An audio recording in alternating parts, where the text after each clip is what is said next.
Alors coucou à tous, bienvenue, c'est Algérienne dans la cuisine turque. Aujourd'hui je vais avec une nouvelle recette encore super basique. On va partir sur une base de gâteau yaourt et ensuite on va incorporer l'ananas. On va faire un renversé à l'ananas. Super simple comme d'habitude. Donc la base qu'on connaît tous, donc base de yaourt, donc gâteau yaourt.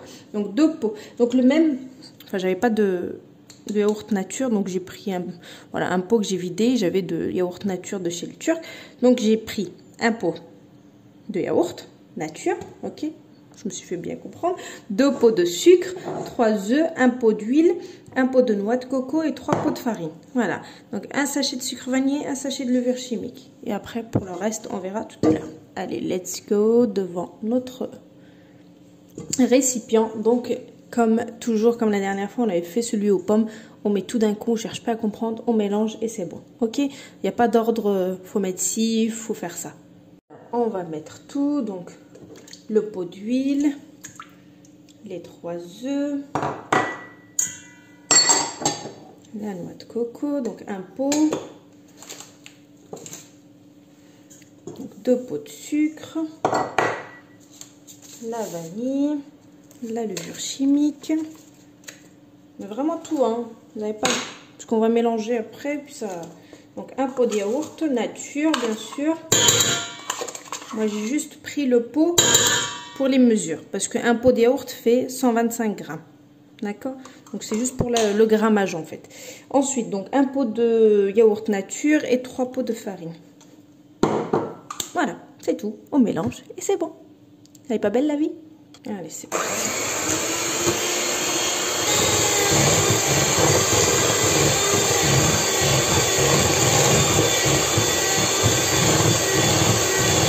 J'ai très bien mélangé. Donc en fait, soit vous prenez donc un moule à muffins si votre ananas rentre. Donc moi, je vais prendre celle-ci que j'avais depuis, je sais pas, ça fait peut-être 1 an qui traîne à la maison. Donc je vais les utiliser et ils font le même diamètre, voilà, qu'une tranche d'ananas. Donc c'est parfait. Donc, vous les trouvez un peu partout. Moi, je crois qu'ils viennent de Leclerc. Oui, c'est la marque Repère. Donc là, ça c'est bon. Donc une boîte d'ananas que vous allez ouvrir, vous allez égoutter le jus. Donc vous placez sur votre plaque qui va aller au four. Moi j'aime bien travailler proprement, Zama, donc je mets ça dans une poche à douille. Voilà, je mets ça comme ça, au moins j'en mettrai pas partout. Donc une cuillère, je mets ça là-dedans. Vous voyez mes ananas, je les ai bien égouttés. Voilà, j'ai enlevé, j'ai pas jeté le sirop, hein, surtout pas, on en aura besoin après. Donc là vous allez mettre les ananas. Voilà, appuyez bien pour que... Voilà, comme ça. Vous pouvez le voir, regardez, j'ai mis l'ananas au fond donc de ma boîte à jus, on va dire. Et là, en fait, je vais verser donc ma pâte. Donc, sachant qu'il y a de la levure chimique, il faut toujours faire attention. Parce qu'après, on n'a pas un bon résultat. Donc, moi, j'en mets partout, enfin, un petit peu partout et ensuite, je verrai. Ok. Allez, c'est parti. Donc mon four il est en train de chauffer. Hein. Ça, une chose que je vous dis tout le temps, avant de commencer, laissez votre four bien chauffer à 180 degrés. Et voilà, donc ça m'en a fait 10. Donc une boîte d'ananas, il y a 10 tranches, donc 10. Exactement, 10, il n'y a plus rien. Donc 180 degrés. Au bout de 20 minutes, on commence à surveiller. Attention, la cuisson maximale, c'est 25 minutes. Mais au 20 minutes, on commence à surveiller. Si votre cure-dent, il sort propre, c'est que c'est bon. Donc entre 20 et 25 minutes à 180. Voilà, c'est sorti du four, donc j'ai laissé exactement 25 minutes. Comme vous pouvez le voir, tout a bien doré. Donc ça a un petit peu débordé, mais c'est pas grave. Donc voilà, ça donne ça. Donc moi j'ai pris le sirop de l'ananas qui me restait. J'ai mis 2 cuillères à soupe par-dessus. Et là je vais mettre, voilà, comment on dit ça? Bref, les fruits confits. Donc c'est de la griotte. Donc vous mettez ça comme ça. Et ça fait très bien l'affaire. Après, vous pouvez saupoudrer de sucre glace autour. En tout cas, c'est très bon. Franchement, le biscuit est vraiment excellent avec le côté noix de coco. C'est juste un délice. Donc, je continue à enlever tout ça. Moi, je coupe avec un ciseau et j'enlève le tour. Ça va très vite.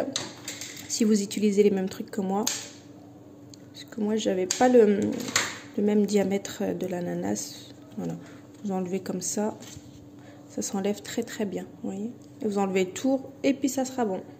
Et voilà, donc c'est prêt. J'ai décoré comme voilà à ma sauce, hein, comme d'habitude. Donc là, vous avez votre on va dire votre gâteau yaourt en dessous. Là, vous avez l'ananas. Donc, essayez d'avoir voilà. Moi, j'ai pris, comme je vous ai dit, ces barquettes-là. Mais voilà, si vous avez un moule à muffins un peu plus grand, c'est mieux, d'accord? Mais bon, moi, le moule à muffins que j'ai, il est un peu trop petit. Ça rentre pas les ananas, donc ça sert à rien. Donc, voilà. Vous mettez votre ananas. Là, j'ai décoré avec fruits confits. Et puis, voilà, un petit peu de sucre glace. Je vais vous couper pour voir l'intérieur. Donc 180 degrés, 25 minutes de cuisson et le tour est joué. Et c'est perfecto. Regardez-moi ça. Un bon cake. Donc vous mettez du sirop, vous imbimez, voilà, vous mettez ce que vous voulez. Hein. Donc j'ai mis 2 cuillères à soupe à peu près. Après, si vous voulez que ça soit encore plus mouillé, plus moelleux, vous pouvez en rajouter. Voilà pour cette petite recette assez sympa. Donc je vous poste la recette comme d'habitude. Je vous dis une très très bonne réalisation et à bientôt pour une nouvelle recette. C'était algérienne dans la cuisine turque. Je trouve ça joli pour voilà poser. Ça fait super joli pour voilà épater vos invités ou votre famille. Allez, let's go. Plus qu'à poster la recette et je vous dis une très bonne réalisation. Voilà, de plus près, moi je préfère mettre que 2 cuillères à soupe. Après, si vous voulez mettre plus, vous pouvez en mettre plus.